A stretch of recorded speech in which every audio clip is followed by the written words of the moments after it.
Hello everyone, this is Katie Colleen here. Welcome back, Colleen Clan, or if you're new, then come join the family.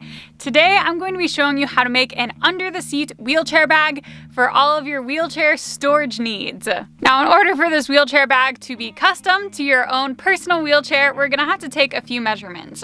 And my idea is that I'm going to put the under-the-seat bag above this kind of metal bar and above the wheel axle. And this is going to support whatever you put in the bag as well. It's gonna have that metal supporting the underside of the bag. So I'm going to need to know how wide to make it. So for my particular wheelchair, that's gonna be about 12 inches wide. That can fit the width of that railing I have there. I'm gonna wanna know how far back this bag is gonna go.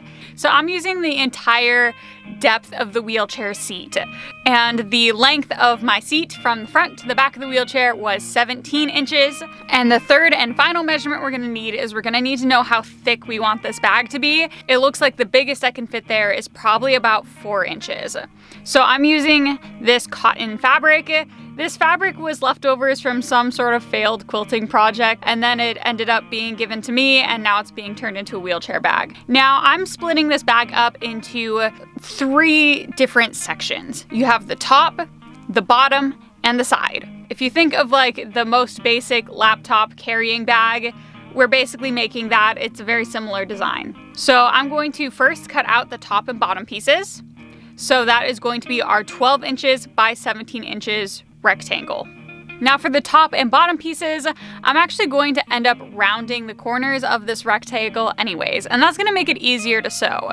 And then we're also gonna have to cut out some fabric for the side. So I'm gonna be cutting a long strip of fabric, which is the 4 inches thick, and the length is going to be the 3 sides of our wheelchair bag. And then the last side of the wheelchair bag is going to be cut in half because we need to put a zipper in the middle. So then I'm also going to cut out 2 strips that are each about 2 inches wide. A single layer of cotton is not really going to be sturdy enough to really carry much at all. So I'm actually going to use this purple fabric as the lining, and I'm going to cut out everything all over again in a different fabric as well, which is going to be the outside layer. That's what everyone sees. So my outside layer is actually going to be this flower fabric. And then there's one other layer. I wanted some sort of stiffener, and then it could be a little bit more durable. And so I actually use a quilt batting. You could use a proper stiffener, buy it at the fabric store if you would like. I had a quilt batting just in my fabric stash and I wanted to use it up, so that'll work just fine. So now we have 3 piles of fabric. Now we have to assemble these all into a wheelchair bag. Now 3 different piles of fabric is kind of a lot to keep track of. So I'm actually going to be sewing our inside lining, so that is the purple swirly fabric, to our quilt batting, so it's really gonna act as one layer. So I'm going to lay my fabric over the quilt batting, and I'm just gonna do a straight stitch around all of the edges. I'm going to cut off any excess bulk of the batting. Now we can really get into assembling this wheelchair bag. So the first thing I'm gonna do is I'm actually gonna take our little side pieces that go in the front, and I'm going to fold over one edge and sew it down. This is the edge that is going to be next to the zipper, and I want it to be nice and finished. Let's just get this out of the way now because installing zippers can sometimes be a little intimidating. So we're gonna have to attach those front zipper pieces to the rest of the side of our bag. So I'm going to take my 2 front pieces and I'm just going to sew them to the other side piece. These should just line up quite nicely to make one long cohesive side piece. And this is now ready to attach to the top or bottom of the bag. So now I'm just taking the top piece of the bag and I'm attaching our side. I'm putting the fabric sides facing each other and the batting facing outwards, and I'm just gonna go along and pin our side piece to the very edge of the top of the bag. It looks like this, and you'll notice I made a little bit of an oopsie. It looks like I gave myself a little bit too much room when I cut out the side pieces, but that's no problem. I'm just going to take my ripper, I'm going to cut out that side seam, and I can adjust it as needed and take in that side seam where I have the front zipper part of the side connected to the rest of our side piece. So with that adjusted, your side should now fit very snugly around the perimeter of the top of your bag. So now using a straight stitch, I'm just going to sew along the entire edge sewing that side piece onto the top of the bag. So this is how it should look at this point. Now all that is left to do is to take the last bottom piece of the bag and just stick that on top.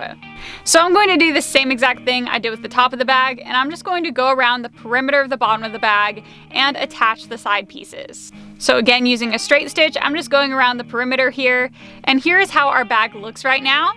Now we get to do the whole thing all over again. So that was just our lining and our stiffener, and we're gonna do the exact same process for our outside layer. So with my flower fabric, I'm going to do the same thing, folding in our little zipper edge sides, sewing them to the rest of the side pieces, and then sewing all of that to the top and the bottom of the bag. And once this is done, you should now have two bags. I'll have one with the flower fabric and one with the lining and the quilt batting. And now I can just put my bag inside my other bag. So now you shouldn't be able to see any of that quilt batting. You'll just see this nice pretty floral pattern on the outside and the purple swirl pattern on the inside. Since we already have nice finished seams for our zipper enclosure because we did that first, all we really have to do is stick the zipper in there and top stitch it in. So I'm using an all-purpose 14-inch long zipper. Now this is a less intimidating, really easy and quick way to install a zipper. Is it the most proper way? Probably not, but it certainly does the trick. So I'm just going to, between my two layers, just insert my zipper. It just sticks right in there between the lining and the outside layers. And then just as simple as that, I'm going to top stitch it down. And then I'm going to do exactly the same thing on the other side of our zipper enclosure. And I'm just going to stick the other side of the zipper in between our outside and lining layers. And I am using a zipper foot though, and that makes it a little bit easier so the zipper doesn't get in your way. If you would like to add some extra stability to the zipper, you can also go in and stitch the ends of the zipper in place as well, just in between those two layers.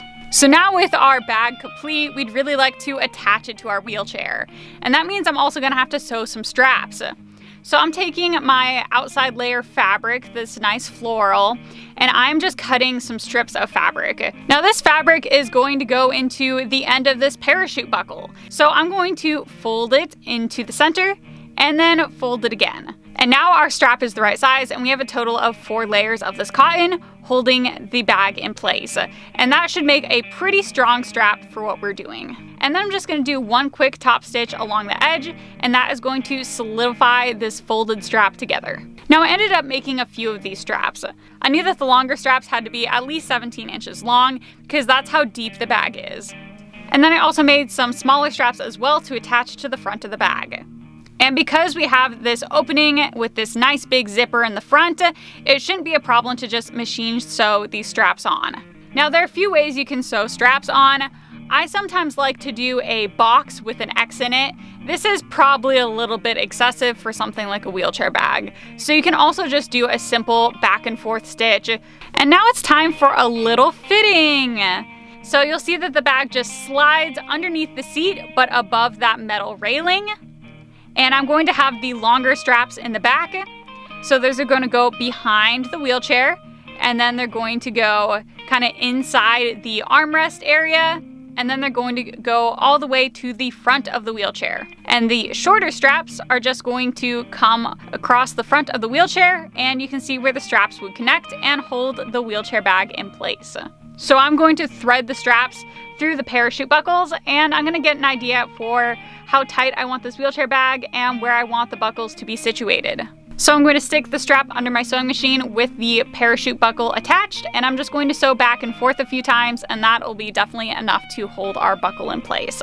Now once I attach each side of the parachute buckle to all of our straps, our wheelchair bag is ready to go. So I took my wheelchair bag for a little bit of a test run, and I was honestly really amazed with what I could fit in here.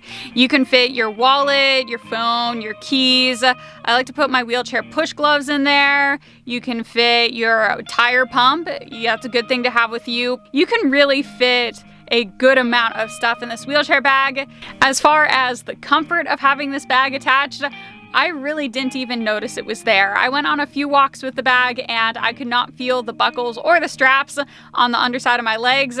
So I hope this helps you guys. If you have any questions, please leave them in the comment section down below and I will get back to you as soon as possible. Thank you so much for watching and I'll see you in the next video. Bye!